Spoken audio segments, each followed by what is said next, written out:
Good day, Patriots. My name is Mrs. Humber, and I am the Educational Technologist for McBride, affectionately known as the ET. Today we're going to go over Tech Time rules. And Tech Time simply is any time that you are allowed to use a computer while here at school, whether you're in your classroom or with any of your special area teachers. Whenever you're allowed to use the computer, it is considered Tech Time. During Tech Time, you must follow directions, the directions that the teacher has given you. You must respect the people around you and your equipment. You must keep your hands on your keyboard. Please don't put your hands on your friend's keyboard. If you're going to help your friend, ask for permission first. It would be rude to just reach over and touch their keyboard. You must be gentle with the equipment. Please do not take the laptop and shake it. Run with it under your arm. You want to make sure when you hold your laptop that you have both hands on either side of your laptop. Also, when you're working at the laptops or your Chromebooks, be sure that you're using a quiet voice so you don't disturb the person that's sitting next to you. And the neighborhoods are full with so many students. So a soft voice is very appropriate whenever you're working at your laptops. You want to make sure that whenever you're working on your work, that you only open your own work. Once your teacher started allowing you to use your Google documents and slides later on within the year, you want to make sure that you only access your information. Also, make sure you stay on the assigned web pages that your teacher allows for you to use. Whenever you're doing research, whenever you're on the different programs that we use at school, it is really important not to visit other web pages. Even though you may use them at home, at school we have certain items that we would like for you to visit, and we would like for you to stay on those pages. Also, please do not print unless your teacher tells you that it is okay for you to print. Today we're going to learn about cyber safety. Some people call this internet safety, but now it's called cyber safety. And the first video we're going to watch is called What is the Internet? I'll be back. Molly is a regular kid like you, and she's curious about the internet. She wrote down 3 questions she has about it. 1. How big is the internet? And is it part of the real world? 2. What are the good things on the internet? And 3. Is the internet made just for kids? Let's help Molly answer question 1.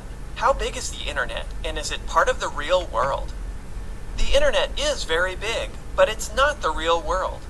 The real world is made up of places like your school and your neighborhood, and the real world has people who live in it, like you and your teacher. The internet is different from the real world because it exists only on computers. These computers are connected together, and that lets people from everywhere talk and share information with each other. Information like this picture of a banana slug. Real people use the internet, but imagine if people tried to live inside their computers. That's just silly.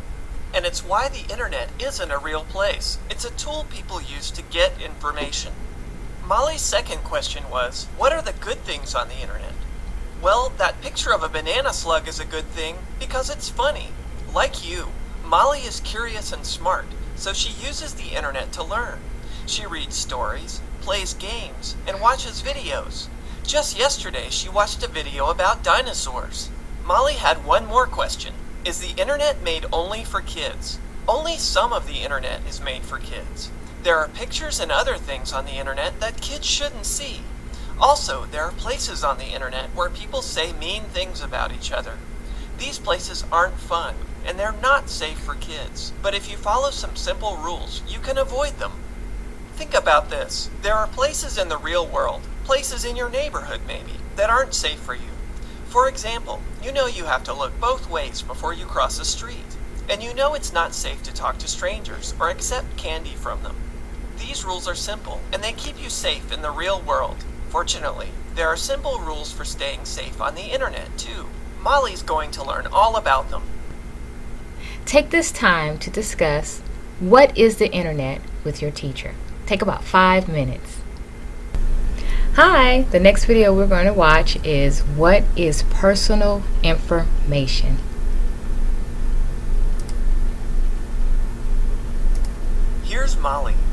kid a lot like you. Here's her school, and here's her neighborhood. She lives in this house. Here's her cat, Ruggles. Aw, so cute. Molly's house has a phone number, so her friends can call her and set up a time to play. Her house has an address, too, so Molly's new friends know where to go when they come over. You may not realize it, but Molly's address and phone number are called personal information. Even her full name, which she writes on her school homework like this, is considered personal information. What is personal information? It's anything that identifies where you live and who you are. You have personal information too. Here are some examples of your personal information: your name, your address, your phone number, and your email address. This information identifies you, and sometimes people you don't know can use that information to trick you or to put you in uncomfortable situations. That's why it's important to never give out your personal information to anyone you don't know, and you should only give this information to people you can trust, people like your parents and your teachers. Personal information is your private property. Think of it as living inside a big castle that no one can get into unless you let them. Let's see if Molly is keeping her personal information safe in her castle. Here she is walking to school. Someone she doesn't know approaches her and asks her for her name, phone number, and email address. She'll get a free candy bar if she does it. Wait a second. Stop. Should Molly give her personal information to someone she doesn't know? No! She keeps her personal information locked up in her castle by saying, "No thank you," to the stranger. At school, Molly's teacher asks her to sign up for a field trip by writing down her name and phone number. Should Molly let her personal information out of her castle? Yes, because in this case, her teacher is someone she knows and trusts. To be like Molly, all you have to do is remember that your personal information, things like your full name, your address, your phone number, and your email address, are private property. And your private property should only be shared with people you know and trust. See, it's simple to stay safe.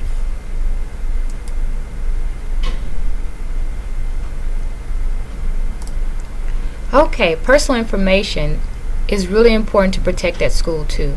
Do not give your friends your user information for Google or GradeSpeed or any of the programs that we use at school, because if your friends make inappropriate decisions, you can be held accountable for what they've done. So keep your personal information to yourself, because if you misuse your accounts, there are consequences here at school.